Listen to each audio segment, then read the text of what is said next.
Okay, today we're going to talk about triangles, and one big thing that you need to know about triangles is that they all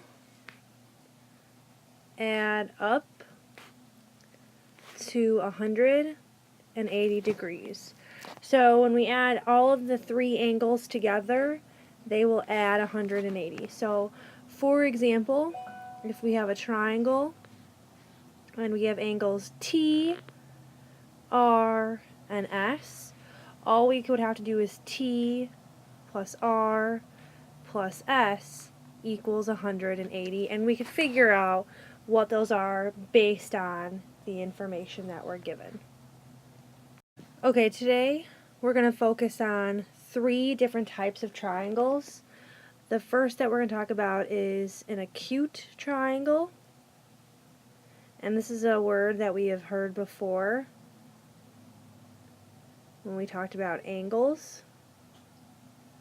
But what you need to know for an acute triangle is that we are going to have three acute angles. And remember, those are less than 90 degrees. The next one is going to be a right triangle. And this is going to have one right angle. So you're going to see that 90 degrees in that triangle. And then finally is an obtuse triangle. And this is when you have one obtuse angle. Okay, let's look at these three different triangles. Let's start with this one. First of all, I want to find the value for x. So if I look here, I want to know what this angle is. So remember, when we add up all of these angles, they should add up to 180 degrees. So all we have to do is put them into the equation of 33 plus 62 plus x equals 180. And let's just solve for x. And you know how to do this. Remember, these are called like terms, so we can combine them together. So 33 plus 62 is going to be 95. So 95 plus x equals 180. Now let's solve for x. So we need to use inverse. Remember, we're always adding the opposite. So the opposite of a positive 95 is a negative 95. So we get x equals 85 degrees. Now if we look at all three of these angles, 33, 62, and 85, all of these are less than 90. So this first one is an acute angle.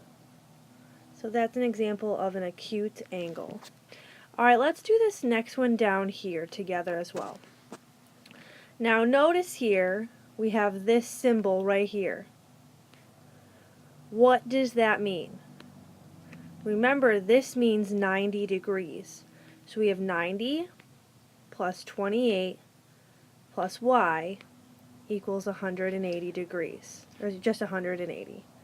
Let's add those like terms together to get 118 plus y equals 180. Now let's subtract 118 from both sides, and we get y equals 62 degrees. And this second triangle, because we have that 90 degree, is an example of a right triangle. See if you can do this one on your own, this third triangle on your own. When you have your answer, come back. So what you should have done is 14 plus 51 plus z equals 180 degrees.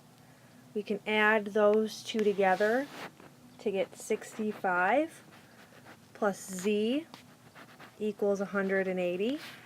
We can add a negative 65 to both sides, which then gives us z equals 115 degrees.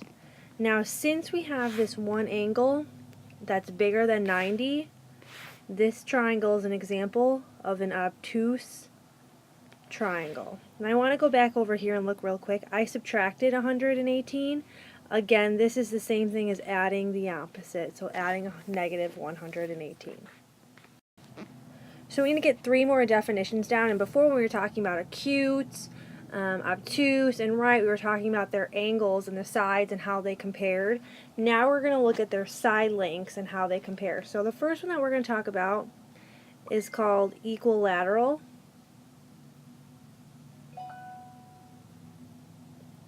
And a key phrase in there that's going to help you is that equa, which means equal. So all this means is that you have 3 congruent sides and angles. The next one is called isosceles.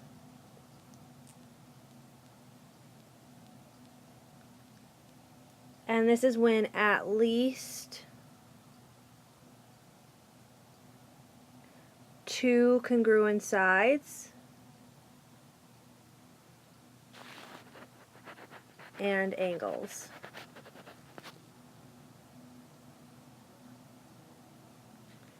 And then finally we have scalene.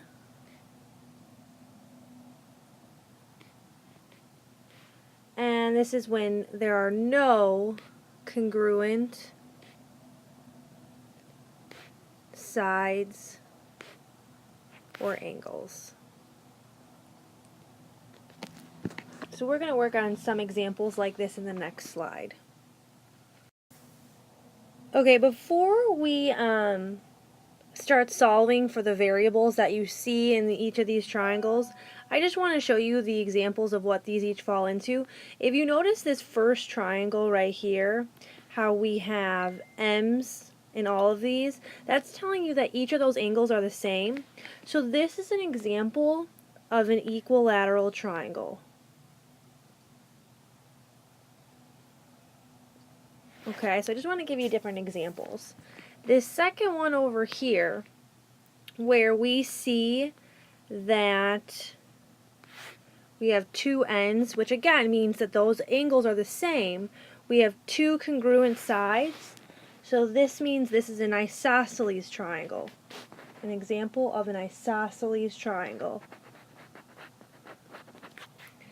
Finally, down here, notice we do all have p's, but each of the numbers in front is different, which means every angle would be different. So just say, for example, that p equaled 5. That would mean that this is 5 degrees, this is 10, and this is 15, because all I would have to do then is do 2 times 5 to get 10, and 3 times 5, which is 15. So all of the angles are different here. So that categorizes this one as a scalene triangle. So what we're going to do is we're going to use these same triangles, but now we're going to actually solve for the variable. Okay, let's start with this first triangle up here where we have 3 m's the same. So we can think of this as the same way as before. Let's do m plus m plus m equals 180 degrees. Now remember, these are like terms, so even though you can't see it, there is a 1 in front of all these m's. So if I have 1m plus 1m plus 1m, that just gives me 3m equals 180 degrees.